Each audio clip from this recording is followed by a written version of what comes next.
The great mosques stand white and silent in the sun, their domes boiling in the heat and turning to bubbling liquid stone. Let's go inside one. This is the entrance to the Blue Mosque, one of the most beautiful in the city. The domes tumbling about in a casual cascade.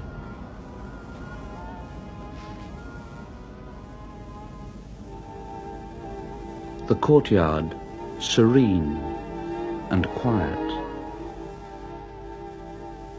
The minarets, dignified and proud. But before you can go in, you must put on a pair of overshoes, or take your own off, but that could be embarrassing. Overshoes are easier, but they're certainly over. Mine are about 7 sizes over. And this is the bowl of the Blue Dome, poised pretty and delicate on these mighty pillars.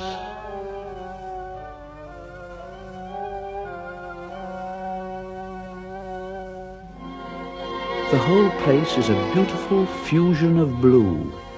Pale blue, sky blue, sea blue, turquoise blue. Soft, soothing, cool blue. And the great open floor is heavily laid with Turkish carpets, wonderful old carpets whose weavers have been dead for 300 years. But the carpets completely deaden any cathedral echo. It's a most comforting and sympathetic atmosphere. And look at this iron spider candelabra. It fumbles its oriental way all over the mosque.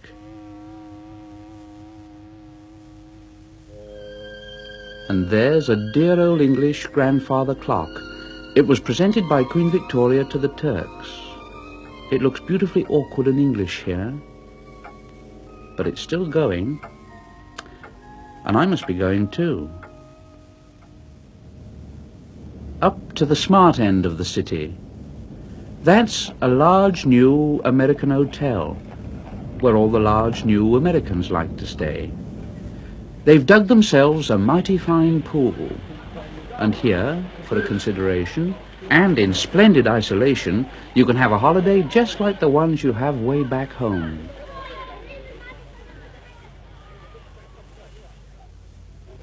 But the great place for a picnic is on one of the Prince's Islands in the Sea of Marmara, an hour-and-a-half steamer ride from Istanbul.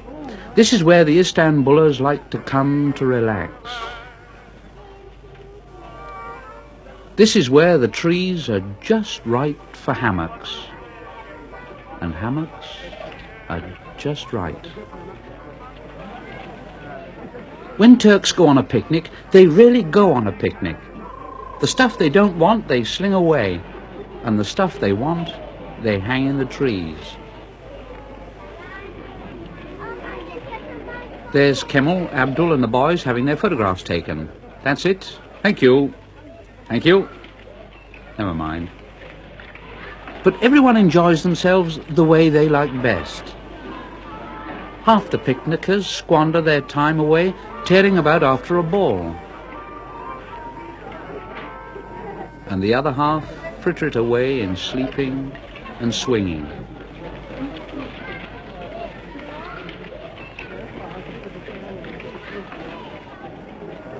Uh-oh, here's Robin Hood and friend. Your merry men, sire, are dancing on the green. That's the sort of picnic place it is. Somebody starts dancing, and one by one, the others join in. Soon, everybody's at it. Everybody? No, dear, you're not old enough. But they'd like it up here in the trees. Well, the beaches are very small, and there's hardly any sand on the island. Bathing's not all that easy, and so they stay under the trees.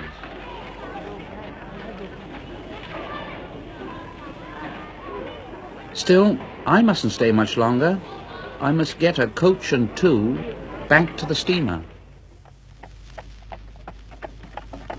It's the only way to get about, unless you walk.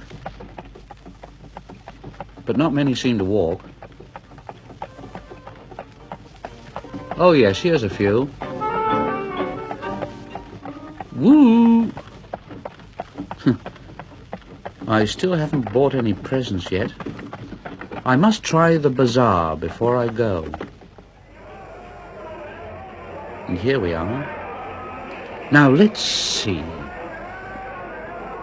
What's he buying? Handkerchiefs.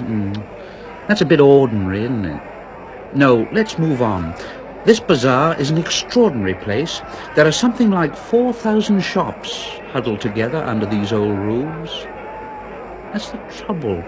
There's too much to choose from. Look at it. I must try not to buy anything daft, like a brass coffee tray. Now don't be silly. You know you don't want it. Leave it. I know, but that's the trouble. You just get bemused in the bazaar. But the whole of Istanbul is like an enormous bazaar. A vigorous, hugger-mugger coral reef. And where in the wide world is there anywhere more grubby, more bewildering, and more beautiful?